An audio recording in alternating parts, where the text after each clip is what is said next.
Well, hello and welcome to another episode of Mr. K is Wrong, where I look at the Facebook posts of somebody I know or used to know named Mr. K and I debunk his right wing bullcrap.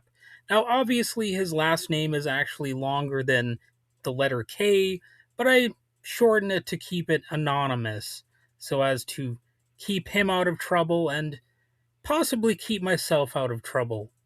All right, so what was his post on Facebook this time? Well, he used the Obama-era Solyndra scandal to deflect from Trump's reflection pool algae scandal. And, this is an interesting episode because he's actually not wrong to criticize the Solyndra scandal, at least not entirely wrong. But it turns out that even when Mr. K is right about something, he still finds a way to be wrong about it.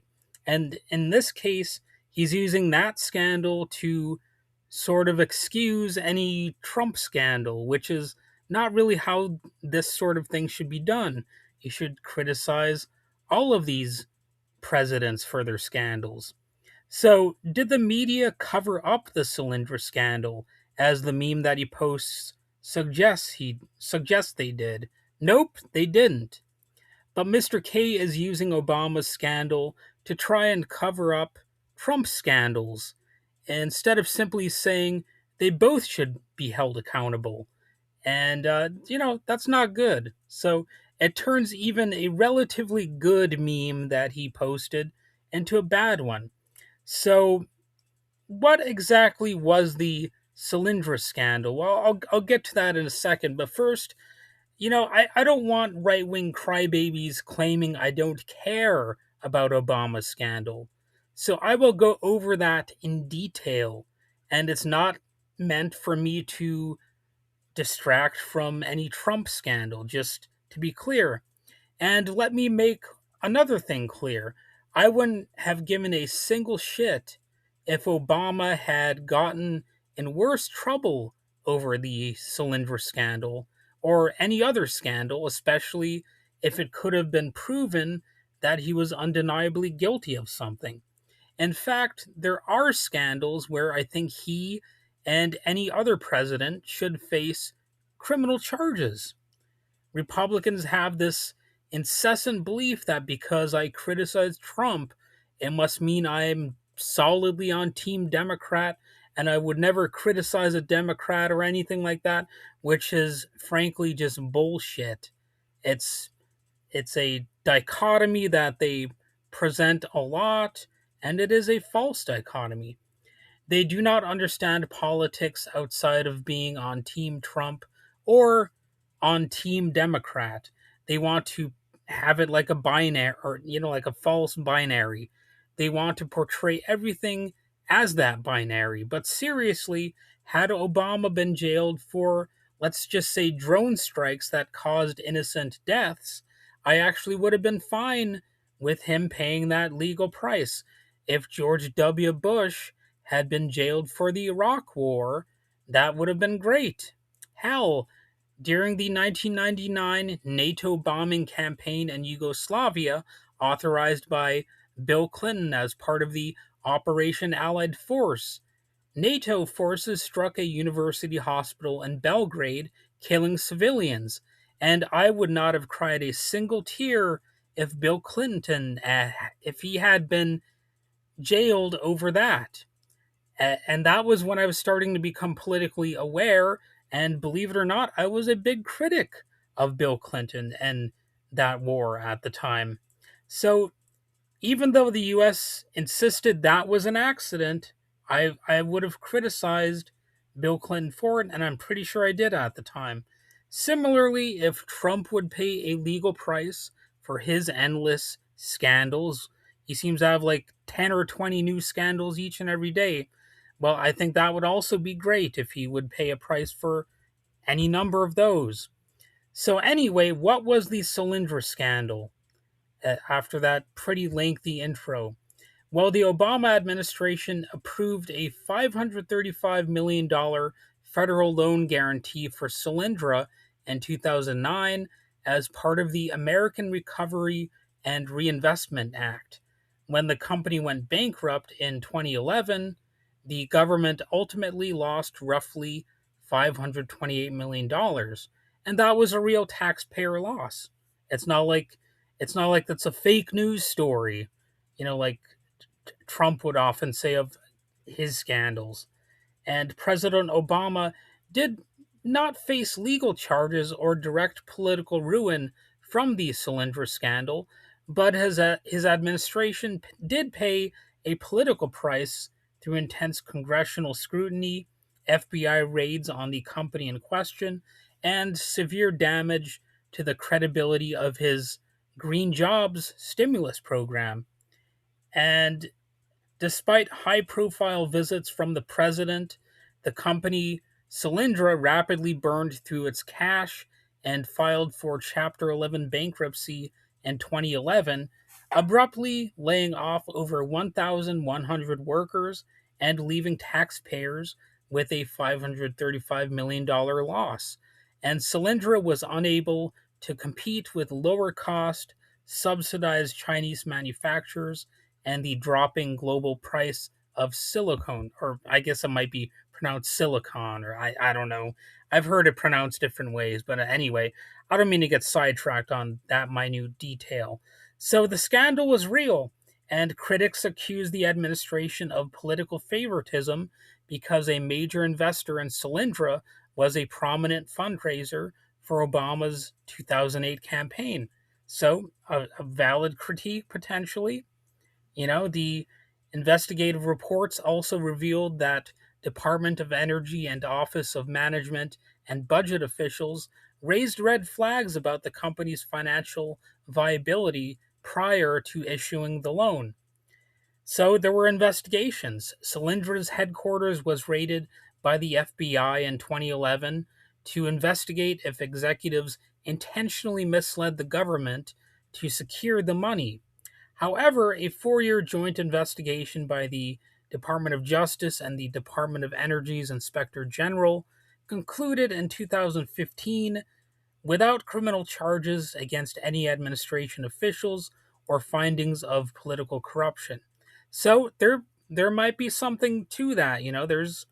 There's a possibility that people were just shrugging things off, like who cares about any sort of crime that might have occurred here, like a corruption kind of thing. So there's actually a valid critique. There was a bit of a political hit uh, that Obama took because of this.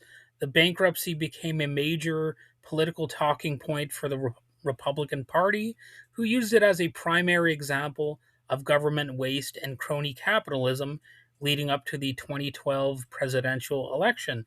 The Obama administration they even dropped the term green jobs from its core rhetoric for a period as a result. So there was a definite impact. And one of the biggest omissions, however, that people make when talking about this story is that they often focus exclusively on Solyndra while ignoring the overall performance of the Department of Energy loan program. The same program actually helped finance companies and projects that succeeded, including early support for Tesla, which repaid its government loan early with interest. And other energy projects also repay their loans successfully. So, looking at one failed investment alone does not tell you whether an entire investment portfolio succeeded or failed.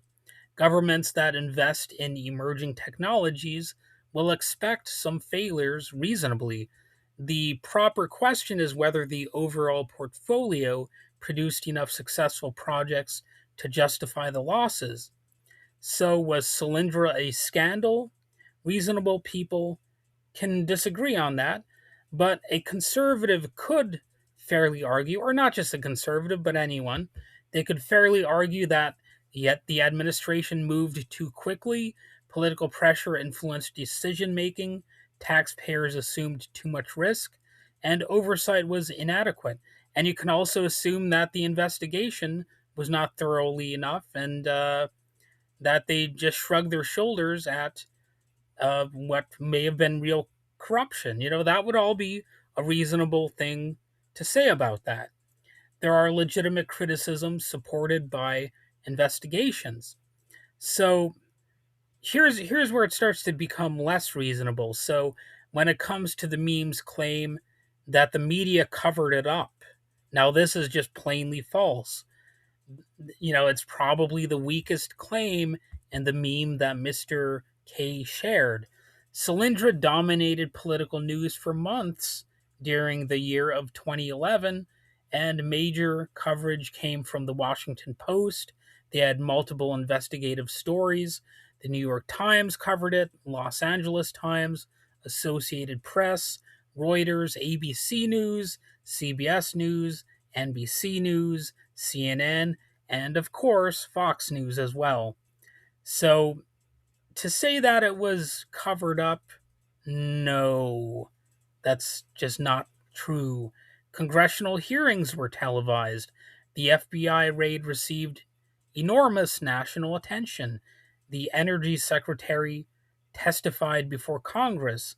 The bankruptcy was front page news across the country.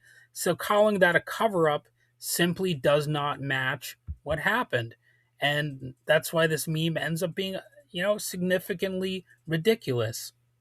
So, what about the claim that the media has spent more time covering Algae and the reflecting pool?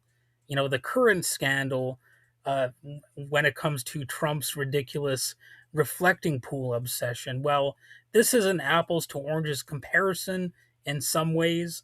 The Algae issue is a current maintenance story tied to a recent botched renovation, and local and national outlets cover it because it's happening now.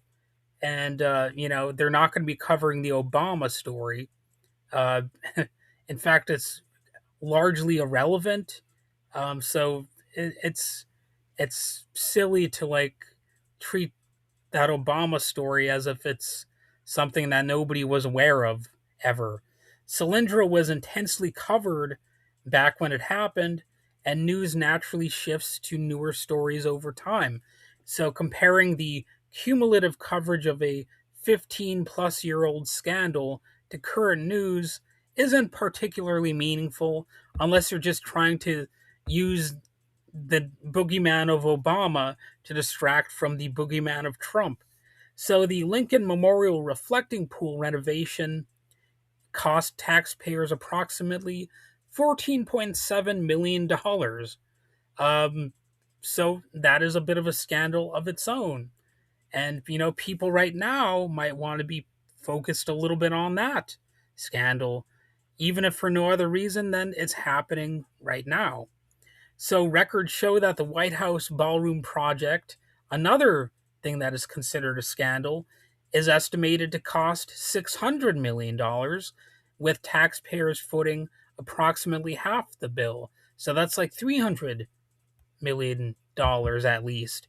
So keep in mind that's if you add that with the other scandal I just mentioned, well, that's it's starting to approach the level of the Obama scandal. I mean, it's this meme that's trying to compare them, keep in mind. So you've got like $314.7 million in the scandal already.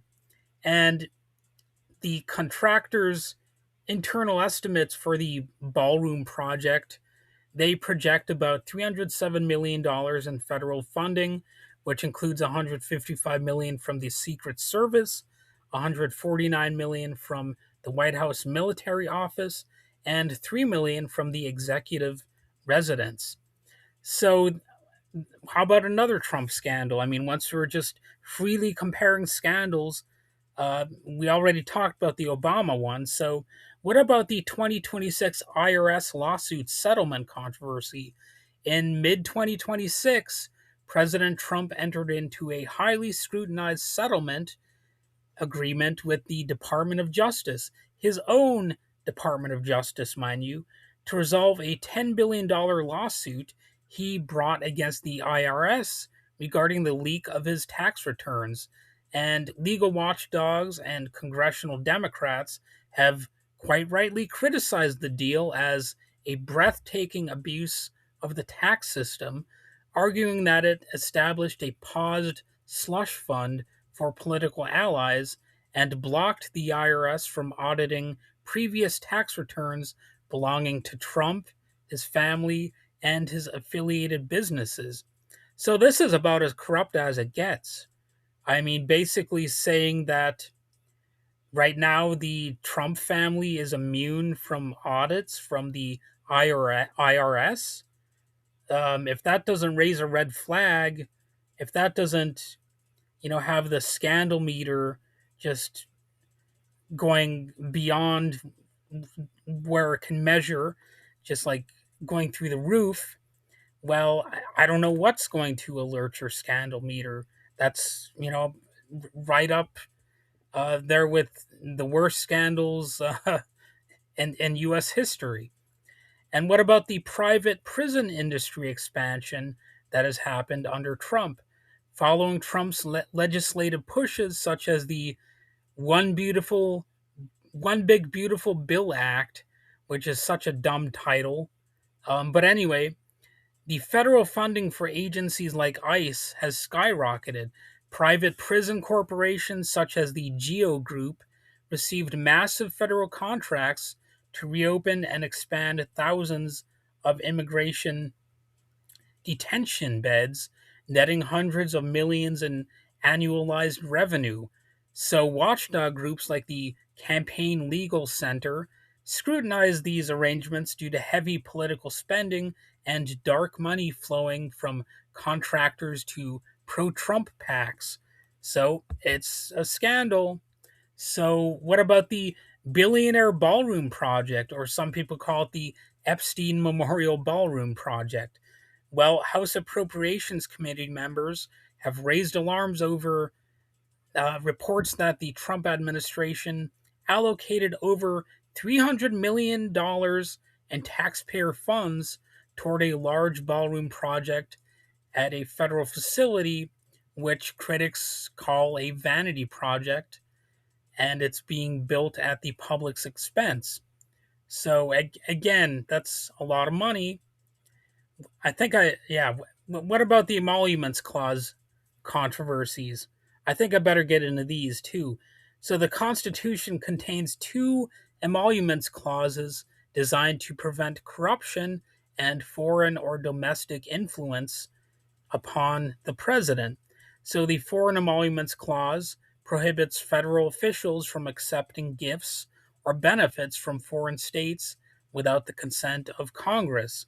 The Domestic Emoluments Clause bars the president from receiving any financial benefit from the federal government or states outside of their official salary. So, what about the Qatari private jet controversy?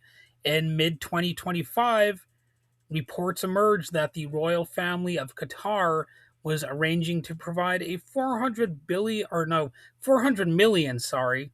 I'm so used to saying the word billion right now instead of million. But anyway, they are going to provide a $400 million super luxury Boeing 747 8 jumbo jet for the administration's use. So I don't know if that's actually happened yet. It seems like it might have happened, but the coverage of that scandal has basically dropped to zero. And under the proposed deal, the plane would be utilized by the administration and eventually transferred to Trump's personal Presidential Library Foundation. Well, isn't that nice? So, legal experts and members of Congress immediately flagged this as a glaring violation of the Foreign Emoluments Clause, pointing out that a massive gift from a foreign power is exactly what the framers intended to block. So that is a significant scandal, and I don't think Obama's scandal should be used to divert attention away from that. What about the justification, which is laughable? The Trump administration sought to bypass this by using a Department of Justice Office of Legal Counsel memo approved by Attorney General Pam Bondi, arguing that the Department of Defense could legally accept the aircraft as a government to government gift. And Bondi had previously worked as a registered lobbyist for the country of Qatar, making the arrangement a severe conflict of interest. So you have a scandal upon a scandal there. And I'm sure there are other little mini scandals somewhere in the middle of all that too. Um, you know, I think a lot of these things end up being, there's a lot more if you put a magnifying glass up to what's going on. And what about other first term emoluments issues? So during Trump's first term, he chose not to divest from his business empire. This led to historic, though ultimately dismissed, lawsuits by members of Congress and state attorneys general. So there were foreign government bookings in his businesses. Foreign diplomats and state officials routinely spent hundreds of thousands of dollars booking rooms and hosting events at the Trump International Hotel in Washington, D.C., and Mar-a-Lago, which watchdogs argued constituted direct foreign emoluments.